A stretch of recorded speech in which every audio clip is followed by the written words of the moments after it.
এবছর থেকে শুরু হচ্ছে করিমগঞ্জের শ্রীভূমি সরস্বতী মহাবিদ্যালয়।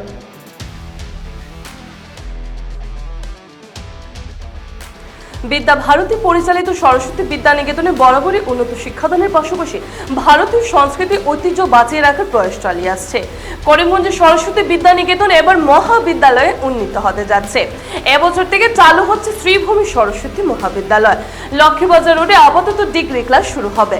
স্নাতক পাঠ্যক্রমের সঙ্গে থাকবে এপিএসসি ইউপিএসসির কোচিং এর ব্যবস্থা।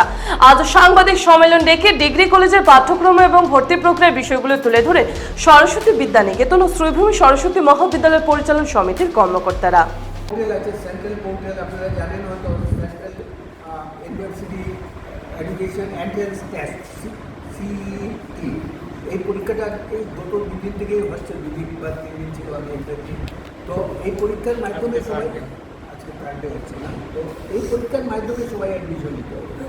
তার জন্য সরকারি যে ব্যবস্থা আছে অনলাইন সিস্টেম, সেটা করতে হবে। একটু মানুষ একটু জানতে হবে ব্যাপারগুলো যে কীভাবে অ্যাডমিশন। আমরা আমাদের ব্যক্তিগত অভিজ্ঞতা থেকে বলছি, অনেক সময় অ্যাডমিশনের ডেট পার হয়ে গেলে ছেলেমেয়েরা আসে, স্যার এখন কিছু করা যায় কিনা, কিন্তু এখন যে সিস্টেম হচ্ছে ওটাতে কিছু করা যাবে না যদি না তারা ওই প্রসেস হয়ে আসে।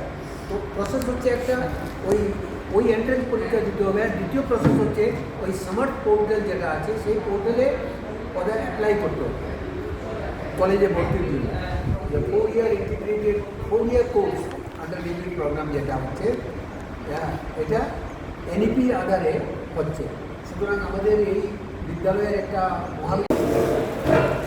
প্রথমত বিদ্যাভারতী দক্ষিণ আসাম প্রান্তের তরফ থেকে সবাইকে স্বাগত জানাচ্ছি এবং ধন্যবাদ জানাচ্ছি। এই আজকে একটা বিশেষ দিন আমাদের বিদ্যাভারতীর উচ্চশিক্ষায় দক্ষিণ আসামে এই প্রথম প্রতিষ্ঠান।